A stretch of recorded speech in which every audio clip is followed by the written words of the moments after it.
You're holding a single piece of paper in your hand right now, and 300 years ago, that same kind of paper could have made you one of the richest people alive, or wiped you out completely. Paris. 1720. The most powerful man in France right now is not the king. He is a convicted murderer from Scotland, and for about 18 months, he may be the most powerful man on earth. You already know the outline of this story: a wild paper money scheme, a runaway stock, a spectacular crash. Filed away as one more lesson about greed. The real story hides something more useful: the exact reason printed money can make one person rich and another ruined, while holding the very same currency. By the end of this video, you'll have one question that still works on every stimulus check and rate cut in the news. Let's start at the beginning. His name was John Law, born in Edinburgh in 1671, son of a goldsmith and moneylender. He inherited a sharp head for numbers and a taste for cards he never lost. By his 20s, one of London's most notorious professional gamblers. Not lucky, genuinely gifted at probability, decades before anyone called it a science.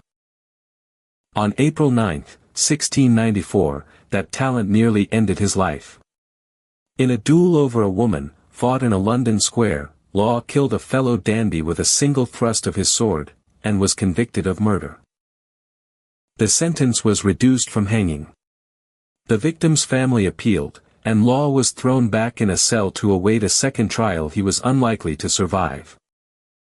So he escaped, out through a window, across the channel, gone.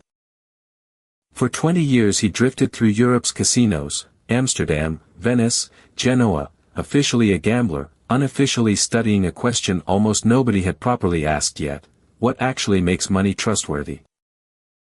He watched Amsterdam's bankers turn deposits into credit, and reached a conclusion most rulers of his time considered close to insane: gold was never really the point. Paper, backed only by trust, could work just as well, and multiply far faster. He just needed a country desperate enough to let him try. In 1715, he found one. Louis XIV died and left France a debt so enormous, interest payments alone swallowed most of the state's yearly income. The new king was 5 years old. Real power belonged to his regent, the Duke of Orleans, who had just inherited a treasury that was, in practical terms, empty. Orleans needed a miracle, and had nothing left to lose. A convicted killer with a foreign accent and a theory about paper offered him one, though almost every advisor at Versailles called Law a confidence trickster. May 2, 1716. Law opens the Banque Générale, a private bank with one radical promise: every note it prints can be exchanged for gold on demand. The second half of the trick mattered more: the state accepted those same notes as tax payment. The moment a government takes paper as tax money, a whole nation is quietly forced to trust it. It worked: people preferred crisp paper to clipped, inconsistent metal coins. Law had just proven the idea small.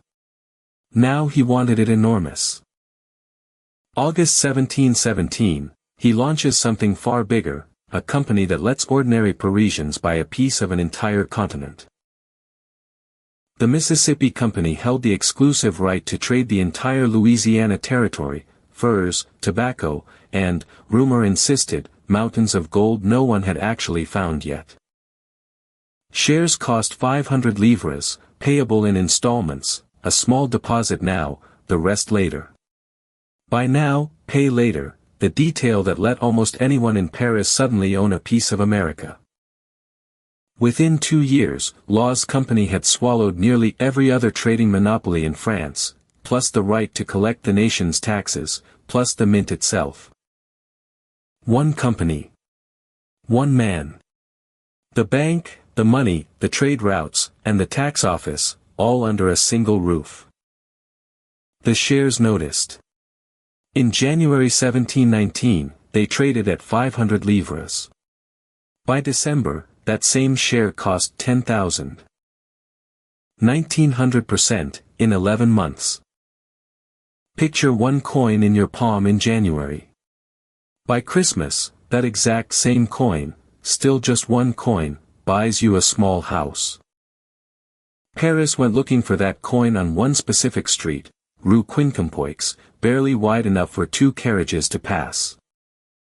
A cobbler who once mended shoes for pennies started renting his stall to brokers instead, and pocketed 200 livres a day, more than most Parisians earned in a year. Legend says a hunchbacked man rented out his own back as a writing desk for traders signing contracts in the crowd, and made a small fortune doing it. Historians today think that story is probably invented, a myth born from a crowd so dense that almost anything seemed believable. What wasn't a myth? The crush itself. Contemporary accounts describe people crushed to death in that crowd, just trying to get close enough to trade. Paris needed an entirely new word for what was happening. French had no term yet for someone worth 1,000,000 livres. So, in 1719, people simply invented one, millionaire. In January 1720, after the company announced a spectacular dividend, shares reached somewhere around 18,000 livres. That same month, the regent made law controller general of finance. A man who couldn't legally set foot in his own country now controlled France's bank, its biggest company, and its national treasury, all at once. Here's the problem with a bank that can print unlimited money to keep a stock price high: eventually, it actually has to. By early 1720, the Banque Royale had printed so many new notes that ordinary prices were climbing fast. Inflation was quietly eating the very wealth the shares were supposed to represent. Law tried to fix it with a single decree.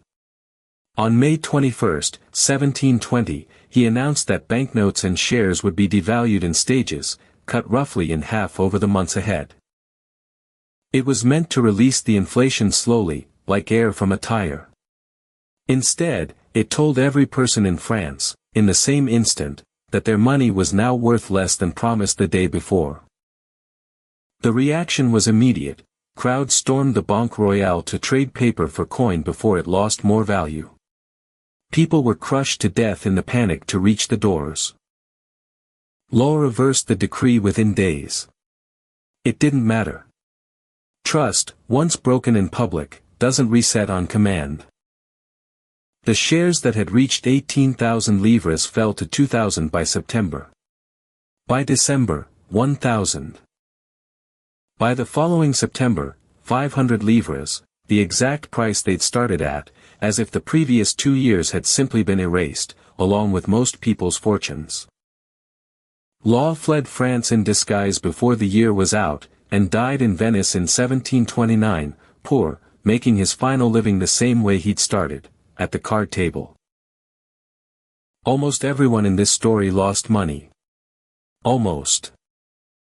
A Paris banker named Richard Cantillon watched the exact same numbers as everyone else, and drew a completely different conclusion.